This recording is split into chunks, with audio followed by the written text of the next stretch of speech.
अनेकानेक वक्ते इथे येऊन गेले. त्या आता 69 वक्त्यांची जरा, किंवा 69 नव्हे, त्याला मल्टिप्लाइड बाय 4 कमीत कमी, त्या सगळ्यांची नावं घेणं आपल्याला शक्य नसतं. पण साधारणपणे पुणे युनिव्हर्सिटीचे कुलगुरू, नंतर अनेक डेक्कन कॉलेजमध्ये येणारे सगळे परदेशी पाहुणे हे सर्वजण त्या कार्यक्रमाला उपस्थित असत. चिमणाबाई गायकवाड याच्या नंतर तर सगळी नावं जर मी सांगितले तुम्हाला असं वाटेल की या बाई काहीतरी थापा मारतात की काय. इतकी मोठी माणसं या कार्यक्रमाला येऊन गेलेली आहे. या कार्यक्रमाचं एक स्वरूप हे सुद्धा आप्पांनी फार वेगळं ठेवलं होतं. म्हणजे या कार्यक्रमाला आज जसं शांतीपाठाने सुरुवात झाली तशीच त्या पद्धतीने ती सुरुवात होत असे. देवधर गुरुजी म्हणून जे अध्वर्यू होते वाजपेयी यज्ञाचे, ते स्वतः त्यांचा ब्रह्मवृंद घेऊन येत असत आणि अतिशय उत्कृष्ट असं वातावरण निर्मितीचं काम होत असे. त्यानंतर अनेक वक्त्यांची जी भाषणं असत ती असत. आप्पा त्याच्याबद्दल बोलत असत, ते इतकं उत्कृष्ट बोलत असत की त्या वक्त्याला वाटावं की अरे मी इतकं चांगलं बोललो की काय. आप्पांची एक पद्धत होती की या व्यास चरणांवरती कोणत्या तरी स्वरूपात एक तरी पुस्तक प्रसिद्ध करायचं. या दिवशी पुस्तकं प्रसिद्ध झाली. कोलंगडे म्हणून एक होते, त्यांची 12 मोठे मोठे ग्रंथ हे 12 वर्ष प्रसिद्ध झाले. असे अभंग प्रल्हाद बुवा अभंग म्हणून होते, त्यांनी तुकाराम गाथा याच्यावरती 12 जे मोठे ग्रंथ लिहिले ते सर्व गुरुपौर्णिमेला प्रसिद्ध झाले. आज रामभाऊ जोशी ज्यांनी कधीही गुरुपौर्णिमा त्यांची चुकली नाही, पहिल्या गुरुपौर्णिमेपासून कालच्या गेल्या वर्षीच्या गुरुपौर्णिमेपर्यंत सातत्याने ते हजेरी लावलेला आणि याच्यात पूर्ण झोकून देऊन कार्यक्रम पूर्ण पार पाडेपर्यंत रामभाऊंचा सहभाग फार मोठा असायचा. रामभाऊंच्या पत्नी सुमन जोशी, त्यांना त्या 2-3 दिवसापूर्वीच कालवश झाल्या आणि त्यामुळे आज रामभाऊंची खुर्ची रिकामी आहे आणि मला ते फार डाचते. दुसरा एक आपल्यातला अत्यंत महत्त्वाचा माणूस म्हणजे भा द खेर. त्यांचं पहिलं पुस्तक सुद्धा गुरुपौर्णिमेला प्रसिद्ध झालं होतं 1948च्या सुमाराला. भादखेऱ्यांचं यज्ञ ही कादंबरी सुद्धा गुरुपौर्णिमेला प्रसिद्ध झाली. भादखेर आताच निवर्तले आणि माझ्या मनात अगदी असं आलं की आप्पांचे अत्यंत आवडते चिरंजीव ज्यांना म्हणता येईल ते भादखेर होते. गुरुपौर्णिमेला हजर राहून भादखेरांनी आपली आजचा एक महत्त्वाचा विषय आपल्या सगळ्यांना माहीतच आहे की 12 वाजता जो विधी आप्पा करत असत त्या विधीच्या वेळी सर्वांनी आपापल्या मनातली एकच एक इच्छा, निकडीची गरज ही मनात धरायची आणि परमेश्वराला प्रार्थना करायची, गुरूंना प्रार्थना करायची आणि व्यासांना प्रार्थना करायची की ही माझी बारीकशी इच्छा ही पूर्ण करण्यास तुम्ही मला योग्य ते आशीर्वाद देत राहा. तसं भादखेरांनी मला रशियात जायचे ही जी त्यांची मनातली खूप इच्छा होती ती एका गुरुपौर्णिमेला मनात धरली होती आणि त्यानंतर ते रशियाला प्रत्यक्ष जाऊन आले आणि ही गोष्ट ते सर्व ठिकाणी सातत्याने सांगतही असत. अनेक वेळा त्यानंतर गुरुपौर्णिमेला हजर राहून त्यांनी ही गोष्ट सांगितलेली मला चांगलीच आठवते. या दोन्ही व्यक्ती या आपल्या परिवारातल्या अगदी घरातल्या होत्या आणि त्यांच्यासाठी आपण 1-2 मिनटं खाली बसूनच करा, पण परमेश्वर चरणी एक प्रार्थना करूया की त्यांना सद्गती लाभो. ओम पूर्णमद पूर्णमिदं पूर्णात् पूर्णमुदच्यते पूर्णस्य पूर्णमादाय पूर्णमेवावशिष्यते. ओम शांति शांति शांति.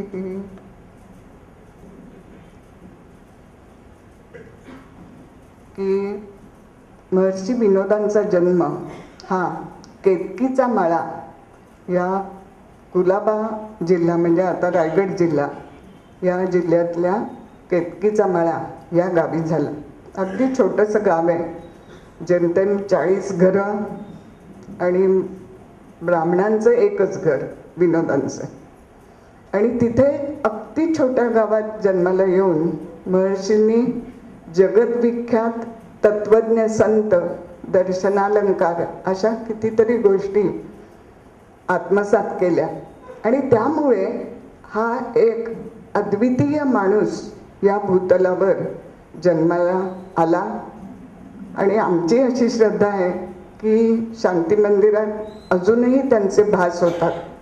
तसं केतकीचा माळा इथे त्यांनी जी पहिली संस्था स्थापन केली महर्षी विनोद सिद्धाश्रम, पहिलं त्यांचं नाव होतं सिद्धाश्रम सेवा मंडळ, कारण त्या घराचं नाव सिद्धाश्रम आहे, सिद्धाश्रम सेवा मंडळ.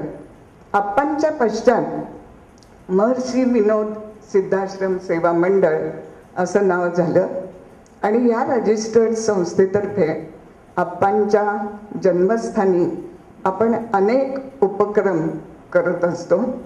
त्यातला अगदी महत्त्वाचा म्हणजे साधारण गुरुपौर्णिमा झाल्यानंतर थोडा पावसाचा सीझन असतो, त्यामुळे डिसेंबरमध्ये दत्त जयंती हा एक अतिशय मोठा सोहळा तिथे पार पडतो. दिवाकर रावते हे स्वतः या कार्यक्रमाला 8 दिवस उपस्थित असतात. पूर्ण गुरुचरित्राचं पारायण तिथे होतं. हे स्थान अतिशय पवित्र आहे. तिथे गेलं की आपल्याला असं वाटायला लागतं की आपण या देवासाठी आपण काय करावं, कोण या सद्गुरूंची सेवा करावी तरी कशी. खरं म्हणजे प्रत्येकालाच असं मनातून वाटत असतं की तिथे जाऊन यावं, पण ह्या दत्त जयंतीच्या सोहळ्याला ज्यांना कुणाला शक्य असेल त्यांनी जरूर हजेरी लावा आणि तुम्हाला स्वतः तुम्ही तो अनुभव घ्या की आप्पा तिथे कसे पाठीशी उभे असतात हे आपल्याला सगळ्यांना अनुभवायला मिळेल. दत्त जयंतीला आपले श्रीपती बुवा हे येत असतात, ते पण तिथे उपस्थित असतात आणि काही गायन वगैरे असे कार्यक्रम असतात. मी अगदी थोडक्यात तुम्हाला या वर्षात काय काय कार्यक्रम झाले तिथे तेवढे सांगते, कारण आपण फक्त गुरुपौर्णिमेलाच भेटतो आणि त्यामुळे तुम्हाला सगळ्याच्या कानावर ह्या गोष्टी जर गेल्या तर तुम्हाला त्याच्याबद्दल उत्सुकता वाटेल, तिथे यावंसं वाटेल, तिथले आशीर्वाद घ्यावेसे वाटतील आणि म्हणून मी ह्या गोष्टी तुमच्याशी बोलत असते. त्यानंतर 12 जानेवारी हा आप्पांचा महर्षी विनोदांची जन्मतारीख आहे. 12 जानेवारी हा विवेकानंदांचा सुद्धा जन्मदिवस आहे. या दिवशी अनेक वर्ष आपण पुण्यामध्येच हा कार्यक्रम करत होतो, परंतु आप्पांच्या जन्मशताब्दीच्या निमित्ताने तिथे त्यांच्या नावाने वक्तृत्व स्पर्धा आपण सुरू केली आणि ती अगदी आजपर्यंत चालू आहे. गेली 10-11 वर्ष हे आपण काम करतोय. महाराष्ट्रातल्या सुरुवातीला फक्त कोकण विभागातल्या मुलांसाठी ही वक्तृत्व स्पर्धा असायची आणि त्यानंतर आता महाराष्ट्रासाठी कॉलेजमधली मुलं येतात आणि उत्तम विषय मांडून आपले विचार प्रकट करतात. ही संधी पुण्यातल्या आणि मुंबईतल्या मुलांना पुष्कळ वेळा मिळते वक्तृत्व स्पर्धेची. परंतु रायगड जिल्ह्यामध्ये जिथे आप्पांचा जन्म झाला, जिथे त्यांचं कर्तृत्व फुललं, तिथे त्यांच्या नावाने अशी वक्तृत्व स्पर्धा आपण चालवतो. यावर्षी ही वक्तृत्व स्पर्धा मोठ्या दिमाखाने पार पडली.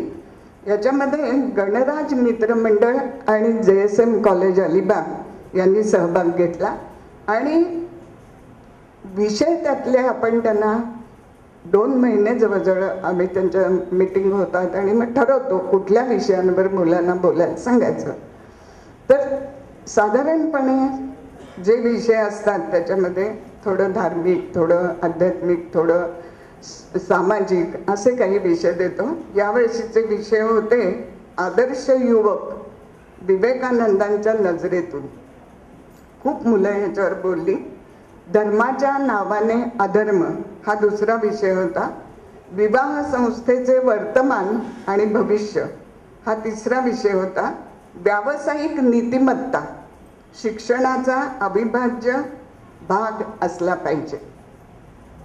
जनलोकपाल भ्रष्टाचार मुक्तीचे साधन असे काही आपण विषय त्यांना दिले होते आणि सर्व मुलं उत्तम बोलली. खूप पार्टिसिपेशन चांगलं होतं. आपण एकदा याही कार्यक्रमाला जरूर तिथे उपस्थित राहा. हा अलिबागमध्ये कार्यक्रम होतो, कॉलेजमध्ये होतो, कारण तो सोयीचा पडतो. रत्नागिरी आणि कुठून कुठून मुलं येत असतात लांबून. तेव्हा यवतमाळ वगैरे अशी मुलं आली होती ह्या वेळेला आणि खूप छान बोलली. यानंतर आपण एक तिथे महिला मेळावा घेतो. 8 मार्च हा जागतिक महिला दिन धरून आपण तिथे एक महिला मेळावा घेतो आणि त्यावेळेला बायकांना व्होकेशनल ट्रेनिंग काही देता आलं तर त्यासंबंधी आपण एक कार्यक्रम करत असतो आणि त्यातल्या त्यात लिगल अवेअरनेस हा त्यातला एक भाग असतो. तो आम्ही यावर्षी केला आणि त्यांना एक FIR थेरपी ही सांगण्यासाठी इथले तज्ज्ञ लोक आले होते आणि खूप चांगला तो कार्यक्रम झाला. प्रतिसाद उत्तम होता. 100 बायका जमतात. त्यानंतर 5 मेला आपण एक तिथे भव्य शेतकरी मेळावा घेतला.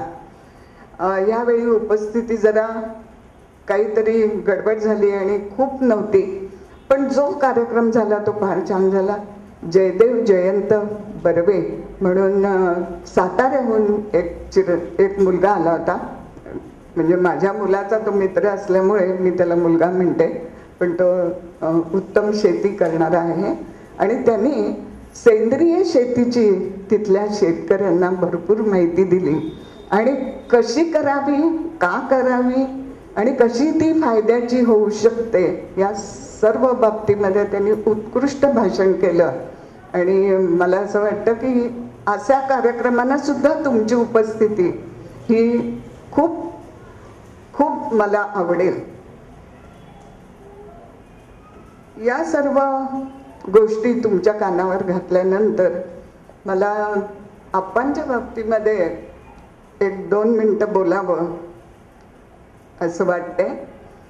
आप्पा हे विद्वान होते. ते प्रत्येकाशी अतिशय मनापासून बोलत असत.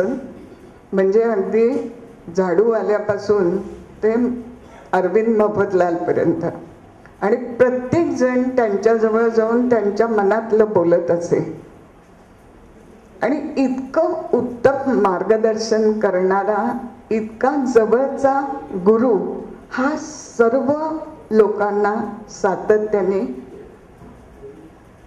उपलब्ध असे, ही सगळ्यात मोठी गोष्ट आहे.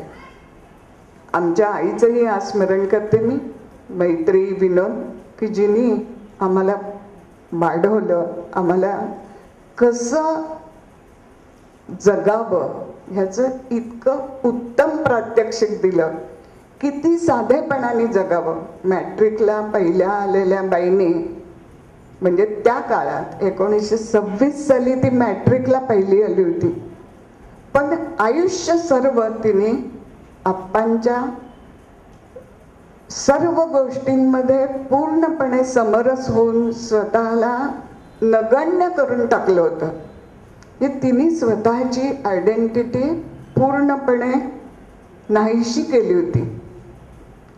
हे आता अशक्य वाटतं.